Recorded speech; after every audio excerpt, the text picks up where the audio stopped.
The weight of James's casket seemed lighter than the words my sister had just hissed in my ear.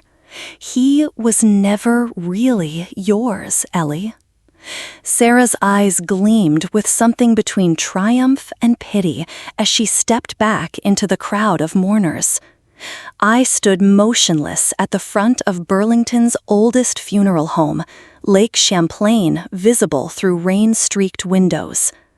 My husband of 8 years lay before me, while our 5-year-old daughter clutched my hand, oblivious to how her world was about to change again. The Vermont elite shuffled uncomfortably in their pews, board members from James's tech company, summer neighbors from our lake house, my in-laws with their permanent expressions of disappointment. None of them knew what Sarah meant. None of them knew what I knew. 3 hours later, in the wood-paneled office of James's attorney, I watched my sister's face transform as the will was read. The same sister who'd spent her life taking everything I valued. The same sister who thought she knew all of James's secrets. But there was one secret even Sarah didn't know, one that James had kept from everyone except me and his lawyer.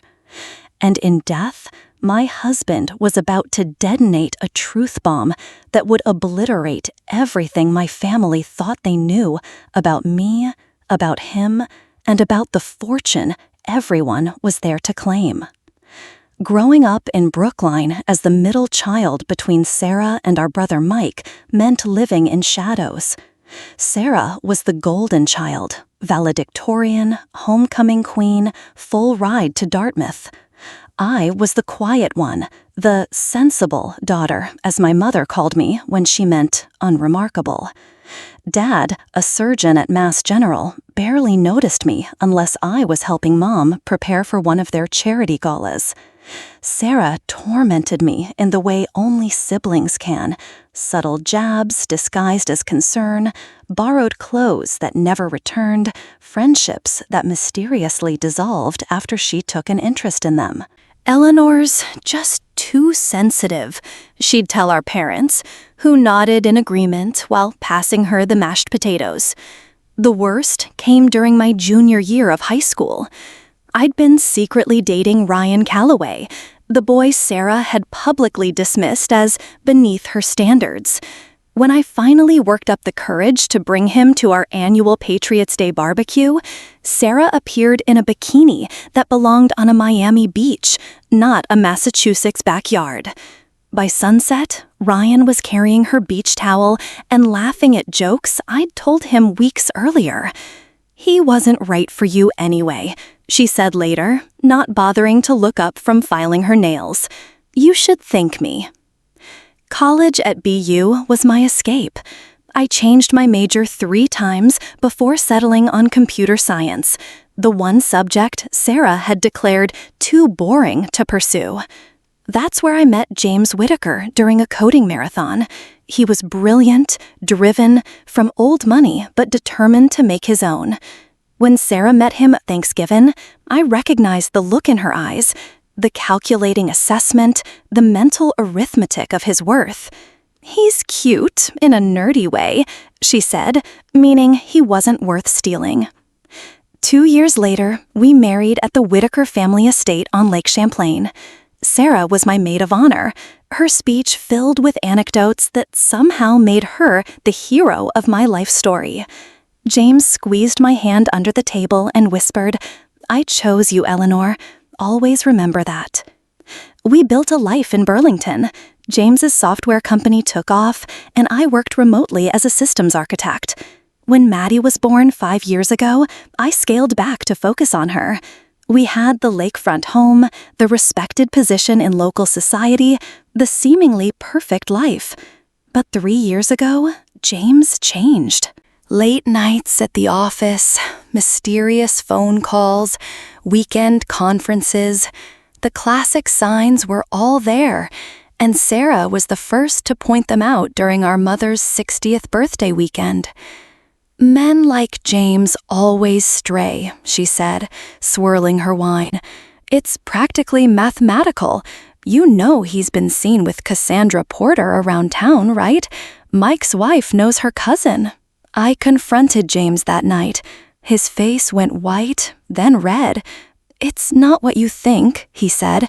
I promise you, Eleanor, it's not an affair. But I can't tell you more right now. You'll have to trust me. For reasons I still can't fully explain, I did trust him. Maybe because he used my full name. He only did that when he was dead serious. Or maybe because, unlike every other man in my life, James had never given me reason to doubt him before. 2 months later, he made the grand gesture, a surprise vow renewal on our anniversary. Just the 3 of us and a minister at sunset on the dock where we first kissed. No matter what happens, he said, looking deeply into my eyes, remember this moment. Remember that everything I've done for you and Maddie. A week after that, he was diagnosed with an aggressive form of pancreatic cancer. 6 months later, he was gone, and my sister was standing in a funeral home telling me he was never mine. The reading of the will was set for 3 p.m. at Harrington & Associates, the oldest law firm in Burlington. I dressed Maddie in a navy dress with white piping. James had always loved her in navy, and tried to prepare myself for whatever came next. The cancer had decimated our savings. Treatments not covered by insurance had forced James to liquidate investments. I knew we weren't destitute. The house was paid off, and there was a life insurance policy. But I was prepared for disappointment. You didn't sign a prenup, did you? Sarah had asked the night before, over takeout Chinese in my kitchen. She'd insisted on staying with me for support, though her constant calls to her sitter in Boston about her own children's routines made it clear where her priorities lay. We had a postnup when the company took off, I replied, not adding that it had been my idea, not his. Sarah had always assumed I was financially illiterate, a misconception I never bothered to correct. Harrington's office occupied the top floor of a restored Victorian near the waterfront.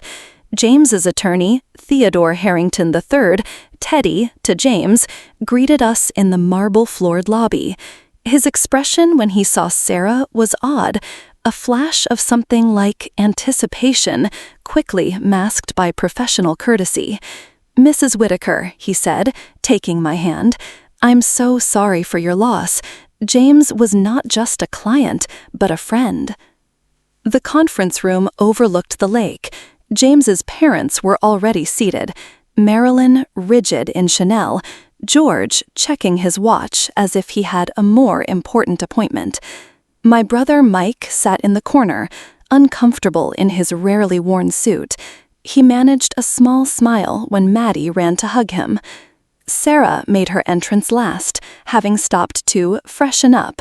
She'd changed from her funeral outfit to something more boardroom appropriate, a power suit that seemed presumptuous for someone with no official connection to James's estate. "Shall we begin?" Teddy asked, setting a thick file on the polished table. James left very specific instructions. The standard legalities came first: provisions for Maddie's education, family heirlooms to the Whitakers, a generous donation to the cancer center. Then Teddy cleared his throat. Now to the disposition of Mr. Whitaker's primary assets: the house on Lake Champlain, his majority shareholding in Whitaker Solutions, and his personal investment portfolio. Sarah leaned forward slightly. George Whitaker stopped checking his watch. "James amended his will 3 months ago," Teddy continued. "As is standard practice, I advised him to inform the affected parties, but he insisted on confidentiality until after his passing." My stomach tightened. 3 months ago, James had been in and out of lucidity on high-dose pain medication. What changes had he made in that state? To Eleanor Ann Whitaker, my wife and best friend, Teddy read, I leave 30% of my shares in Whitaker Solutions to be held in trust for our daughter Madison until she reaches the age of 25, with Eleanor as trustee. Only 30%? I felt the room's collective gaze. Even Mike looked surprised.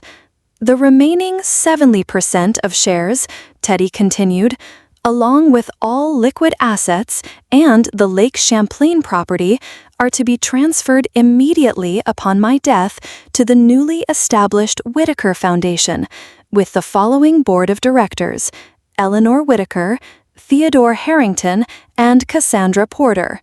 The name hit the room like a thunderclap. Cassandra Porter, the woman Sarah had accused James of having an affair with.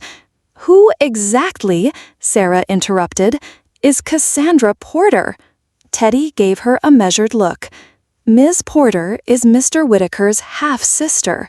His what? George Whitaker stood abruptly. My son doesn't have a half-sister. I'm afraid he does, Mr. Whitaker, from your first marriage. The color drained from George's face. Marilyn made a small, strangled sound. That's impossible, she whispered. George told me his first marriage was childless. Teddy opened a folder. Ms. Porter's birth certificate lists George Whitaker as her father, a fact James discovered 2 years ago when Miss Porter approached him after discovering their connection through a DNA ancestry service. 2 years ago, when James had started acting differently, when the late nights and secret calls began. The foundation, Teddy continued over the growing murmurs, will focus on supporting children from broken families and advancing women in technology. James was quite explicit about the Foundation's first major initiative. He handed me an envelope. He asked that you read this privately, Eleanor, but given the circumstances, you might want to review it now. My hands trembled as I broke the seal. Inside was a letter in James's handwriting and a USB drive. My dearest Eleanor, it began. If you're reading this, then Teddy has just dropped our bombshell. I'm sorry for the secrecy, but it was necessary. Cassandra isn't just my half-sister. She's been helping me gather evidence. The USB contains everything: the financials, the recordings, the emails.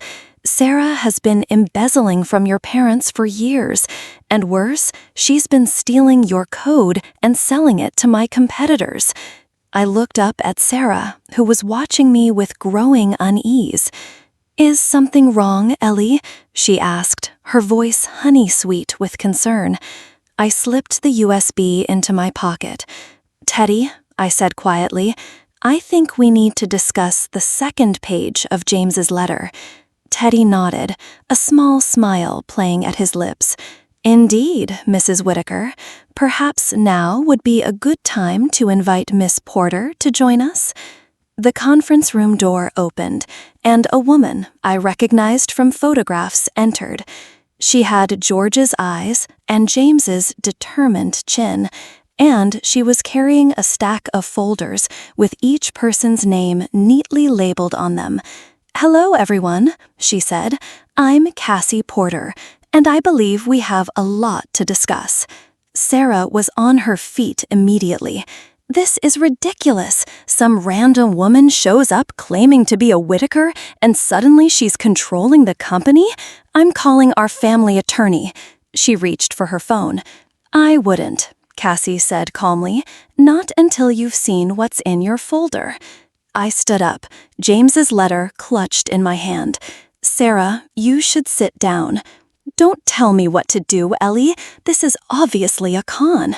Some gold digger wormed her way into James's life when he was vulnerable, and now she's trying to steal what should rightfully go to his family, to Maddie.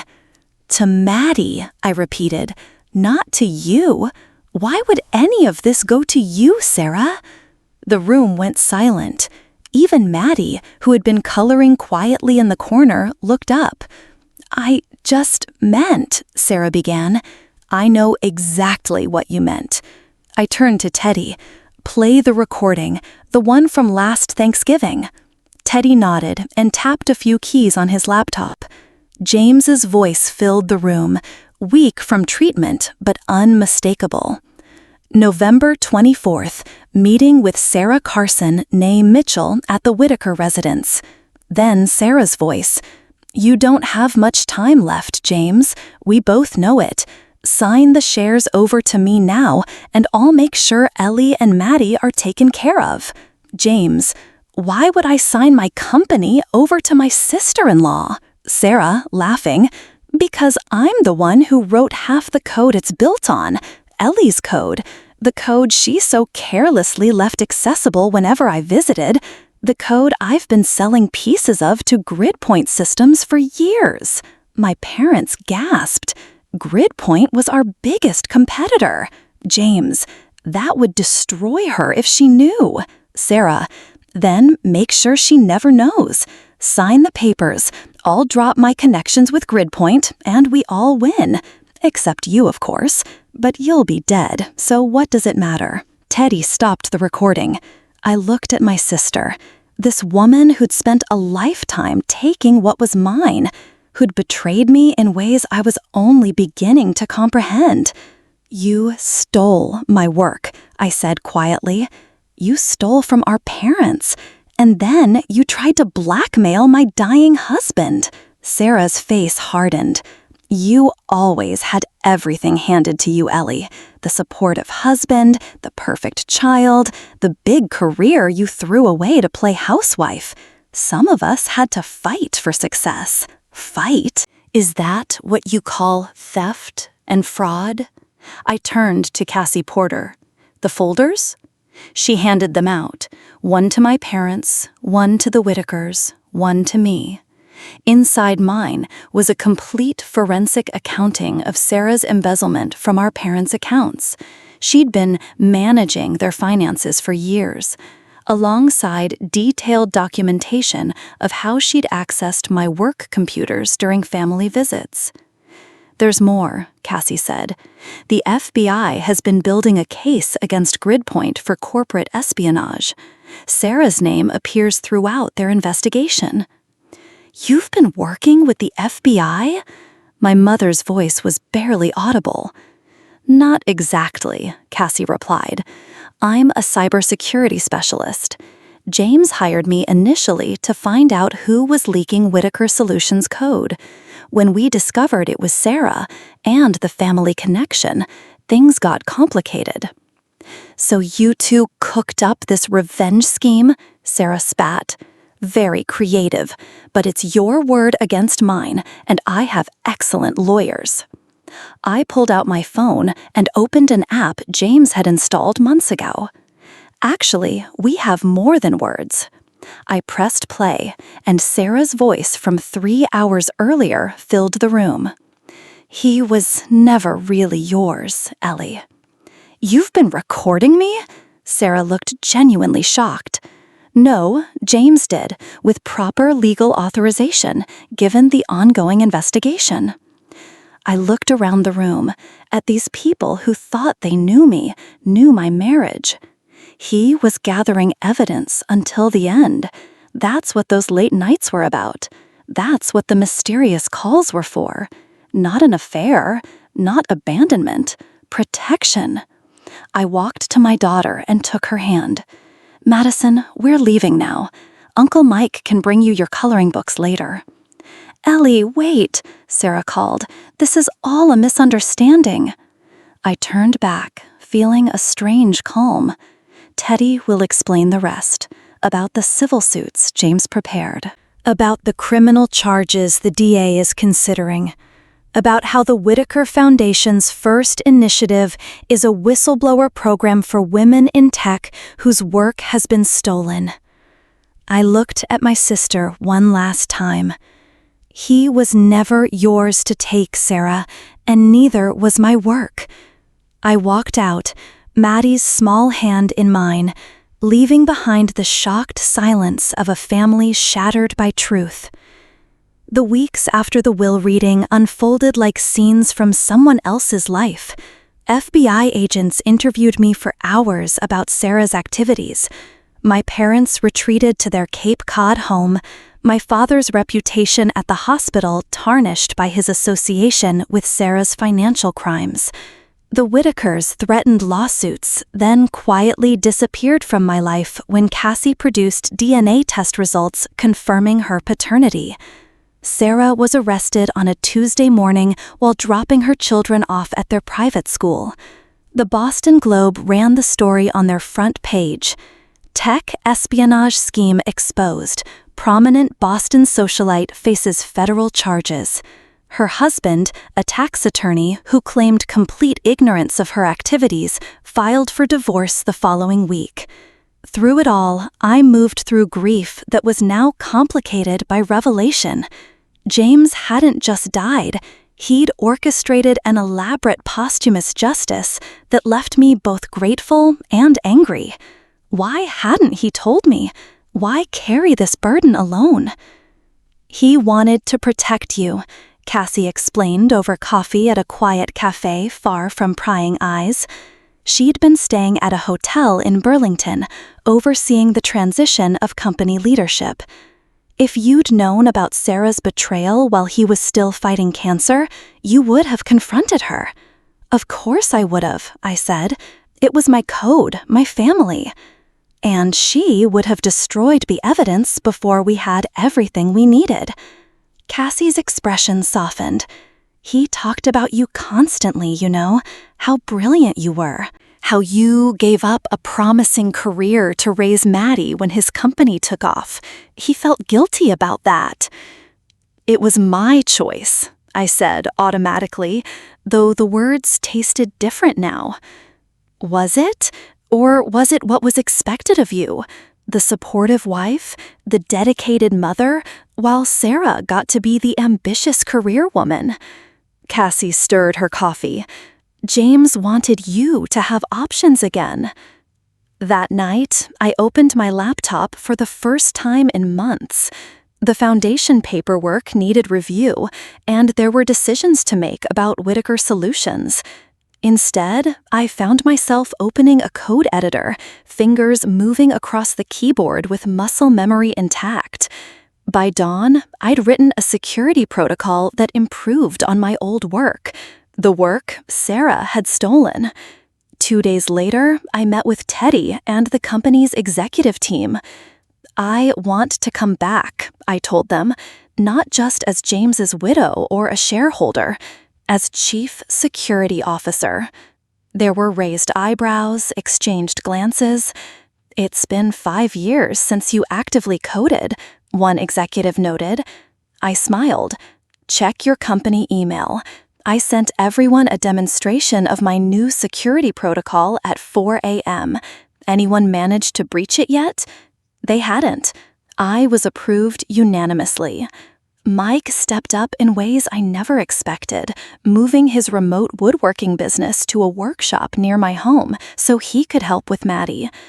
I should have seen what Sarah was doing, he said one evening as we watched our daughters play together in the yard. I always knew she was selfish, but this... We all missed it, I said. Even James needed help figuring it out. Cassie became an unexpected ally. Her childhood had been difficult, raised by a single mother who never told her about her famous father, working her way through state college, building her security business from nothing. She had every reason to resent the Whitakers, yet she approached the foundation with genuine commitment.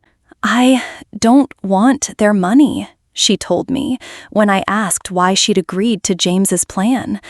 I want to change things for women like us, the ones whose work gets stolen, whose contributions get minimized, whose existence gets erased. 6 months after the funeral, Sarah accepted a plea deal. 5 years in federal prison, restitution payments, cooperation in the larger investigation into GridPoint. My parents sold their Boston home and moved to Arizona. Our relationship fragile but healing. The Whitakers sent birthday and Christmas gifts to Maddie, but maintained their distance from me and Cassie, the two women who had disrupted their carefully constructed family narrative. The most unexpected development came on the anniversary of James's death. Cassie and I had taken Maddie to the lake house for the weekend, wanting to be somewhere James had loved. After Maddie was asleep, we opened a bottle of his favorite whiskey and sat on the dock. "I have something for you," Cassie said, pulling an envelope from her jacket. "James gave it to me the week before he died, said I'd know when it was time." Inside was a key and an address in Montreal. "What is this?" "A safe deposit box. We should go tomorrow." The box contained a letter and a small black journal. The letter was brief. "Eleanor, this journal contains everything I couldn't say while I was fighting to stay alive. Read it when you're ready to hear my voice again. All my love, always." The journal documented James's last year, his fear, his anger, his determination to protect me and Maddie. But most surprisingly, page after page contained his hopes for my future after he was gone. "Eleanor will rebuild," he'd written. "She'll remember who she was before she became only someone's wife and mother. She'll create again, and someday she'll love again." I need to believe this. 3 weeks later, I launched the Foundation's first initiative, a coding academy for girls from underprivileged backgrounds, with scholarships named for both James and Cassie's mother. At the opening ceremony, I stood at the podium looking out at a room full of young women eager to begin their journeys. My husband believed that our greatest legacy isn't what we own or control, I told them, but what we create and share. Each of you has something unique to contribute to the world. Never let anyone steal your voice or your vision. That night, I added my own entry to James's journal, the first of many conversations I would continue to have with him as I built a new life from the wreckage of betrayal and the unexpected gift of truth. It's been 2 years since I stood at James's funeral, listening to my sister's poisonous whisper. Maddie is 7 now, thriving in school and showing an aptitude for coding that makes me both proud and wistful. The Foundation has helped launch careers for dozens of women in tech, and Whitaker Solutions has doubled in value under new leadership. Mine and Cassie's, the unlikely sister-in-laws who became partners. Sarah will be eligible for parole next year. My parents have asked if I'll support her release. I haven't decided yet. Forgiveness comes in stages, I've learned, and some betrayals leave permanent scars. What I know now that I couldn't see then is that James's greatest gift wasn't the company or the Foundation or even the exposure of Sarah's betrayal. It was permission to reclaim myself, to be Eleanor, the creator, the innovator, the woman with her own voice, not just an extension of someone else's story. Sometimes the greatest act of love is setting someone free, even when you can't be there to see what they become. James understood that. In his final act, he broke the chains that had bound me since childhood. The need for approval, the instinct to diminish myself, the habit of giving away my power. If there's one thing I want you to take from my story, it's this: truth, however painful, is always worth fighting for. And sometimes the family we need isn't the one we're born into, but the one we build from the ashes of what was lost. If my journey has meant something to you, please subscribe to hear more stories of women reclaiming their power. Together, we can rewrite the endings we were never meant to accept.